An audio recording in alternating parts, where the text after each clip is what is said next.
কদম্ব জরতি যার গোবিন্দ পদে মতি আছে, সেজন বৃন্দাবনে যাবে বলে একবার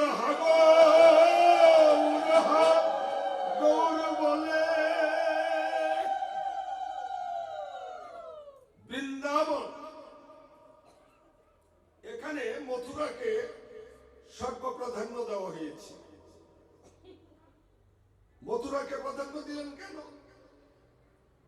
আপনারা সকলেই বৃন্দাবন বৃন্দাবন বলেন, একটা ভক্তের মুখে তো কখনো শোনা যায় না যে মথুরায় যাব। চলমান বৃন্দাবনে প্রত্যেক অষ্টকালী লীলা কীর্তনীয়দের মুখে শোনা যায় তারা বৃন্দাবন যাচ্ছে। কোন বৃন্দাবন? আগে বৃন্দাবন না আগে মথুরা? আগে মথুরা। মধ্যে তো জগৎ সর্বান, যে ধামে গোবিন্দ সর্বপ্রথম চরণ রেখেছিলেন, যে ধামে কংসের কারাগারে গোবিন্দ চতুর্ভুজ শঙ্খ চক্র গদা পদ্মধারী নারায়ণ শূন্যাকাশের মধ্যে যতক্ষণ তবত্তজ কংস মূর্খ যদি কংসাদ বিবশিতাং স্তরহিমাঙ্গ কুলঙ্গয় মন মায়া মায়া শিত্তাঙ্গ যশোদা গর্ভ সম্ভবা। আমারই যোগ মায়া শক্তিতে মহারাজ নন্দের এক কন্যা জন্মগ্রহণ করেছে। কংসকে থেকে ভয় পাচ্ছে, বাবার কথাই তো। ও তো মায়াবী ছলনাকারী। পুতনাকে দেখুন, পুতনা মায়াবী খেচুরি রাক্ষসী। নারীকে দেখুনি, পুতনাময়ী খেচুরি রাক্ষসী। যাকে একবার ধরেছে তাকে আর সে কখনোই ছাড়বে না। যাকে একবার ধরেছেন সে তাকে গ্রাস করে নিয়েছেন, তাকে সর্বহারা করে দিয়েছেন। যদি বলেন কেন তিনি মায়াবী হলেন কেমন করে?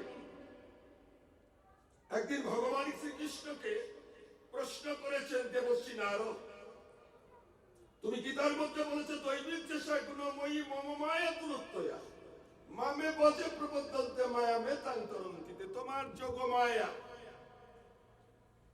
তুমি শুধু যোগ মায়া বলো। যোগ শব্দের অর্থ কি? যেমন রাস্তা দিয়ে হাঁটছেন, অন্ধকার, কিছু দেখছেন না, একটা কলার ডাগা পাতালিয়া হয়ে পড়ে আছে, সাপ মনে করে সাপ সাপ করে আপনি পিছিয়ে গেলেন। একটা বাতি নিয়ে এসে দেখলেন ওটা সাপ নয়, ওটা কলার ডাগা। তখন আপনার ভ্রম। ওই যে বাতিটা নিয়ে আসলেন, দেখলেন, ওই দেখাটাই যোগ মায়া। যোগ মায়া, যোগ মায়া। সেই যোগ মায়াকে যদি দেখতে চাও, সেই মহামায়াকে যদি দেখতে চাও, তার আবির্ভূত কৃষ্ণ প্রেম ভক্তি তোমাকে আস্বাদন করতে হবে।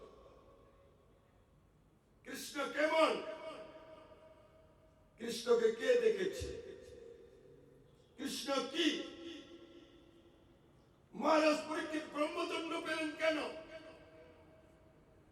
সপ্তাহ দিবসন্তে সূর্যাস্তের পূর্বে সর্পরাজ তক্ষকের দংশনে তার প্রাণ যাবে। এই যোগ সূত্রটা কে রচনা করে দিয়েছেন?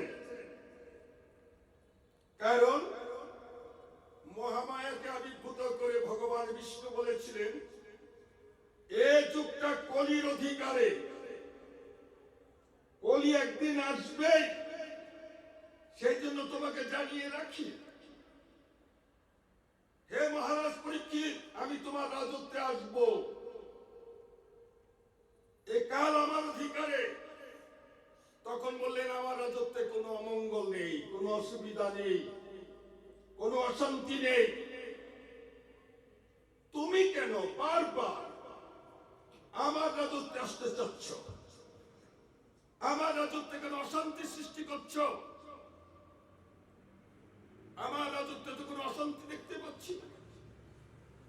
তুমি কেন বারবার আমার রাজত্বে এসে স্থান কাল পাত্র চেঞ্জ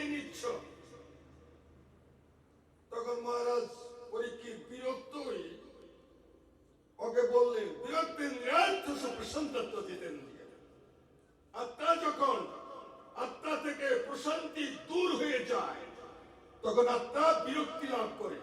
সংসার করতে করতে মা বিরক্তি হয়ে যায় না গো, যায়।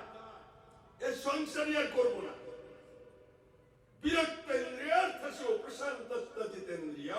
আত্মা যখন জিতেন্দ্রিয়ত্ব প্রকাশিত হয়, স্থূল আত্মাকে দূর করে দিয়ে প্রবর্ত আত্মাকে প্রকাশিত করে সাধক সিদ্ধির দেশে যখন মানুষ পৌঁছে যায়, তখন ইন্দ্রিয় সজীব হয়ে যায়, তখন ইন্দ্রিয় দুর্বল থাকে না।